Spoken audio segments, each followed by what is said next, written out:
This is Total Television at CommunicAsia, and I'm on a very bright and impressive Huawei stand with Paul Scanlan.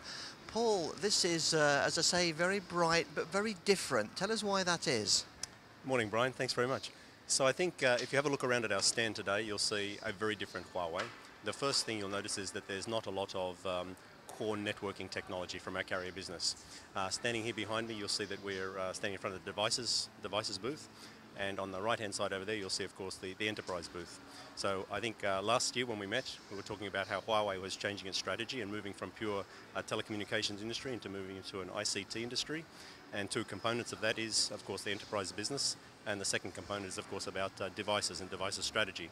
So here today, downstairs in the general exhibition area, you have two areas. One is focusing on devices, one is focusing purely on enterprise. And of course, in devices, it's all about, sexy products and everything like the Huawei P1 Ascend, which is the fastest, sexiest thing on the planet today and probably significantly better priced than all the competition. Excellent. So how is the strategy progressing? Right, so last year we did about $32.5 billion US.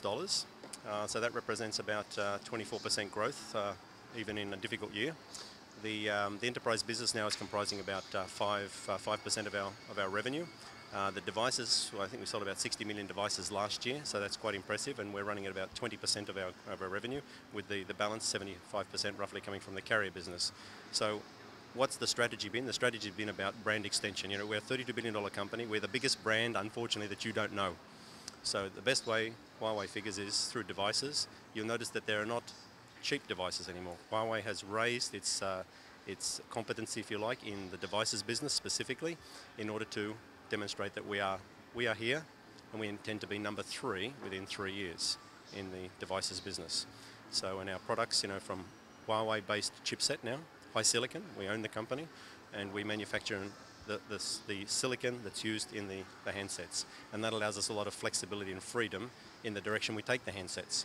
So we're aiming for tier 1. So that's been very, very successful. The enterprise business is still embryonic, but we have global targets that we're aiming for. And also we expect roughly within the next 5 years, 3 to 5 years, to be $100 billion. And the objective there is a third revenue from each of the 3 business streams. Well, and I think as well as all that, you're also in cloud. We are indeed. So one component of enterprise is cloud. Of course, one component of the carrier business is also cloud. We embarked on a cloud strategy about 3 or 4 years ago, and that culminated in Huawei's R&D facility in Shanghai being the first one, about 6,000 resources. If you go there, it's a 900-meter long building of about 4 or 5 stories, and it's as quiet as a mouse. There are no moving parts, no fans, no computers. It's all stored in the cloud. The entire 62,000 Huawei R&D staff will be on the cloud by the end of the year. That's approximately a 100 megawatt reactor Huawei saves ourselves, just on power consumption. And I think the other day we won a number of awards, not just Best Vendor of the Year and also CEO of the Year for Ken Hu, but also Green Vendor of the Year. So this represents Huawei's push into the cloud. So before promoting it, what we do ourselves, we consume what we are promoting. And we've been very successful in promoting our cloud. I think we have 1 million square meters under storage with China Mobile.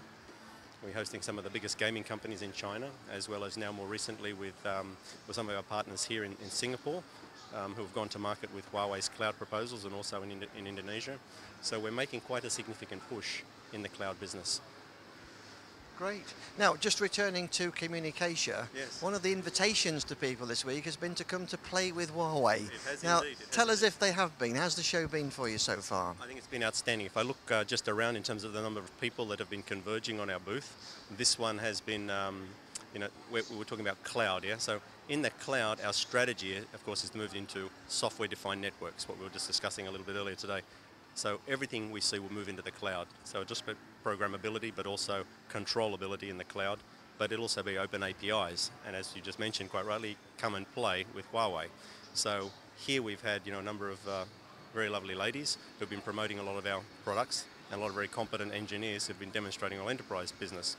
And I think if I just look at the sheer weight of numbers, this seems to have been the most popular stand in ComAsia, and I'm proud to say that my marketing department have been responsible for all of this, and from Huawei's perspective, it's a great success, and we continue to support this event.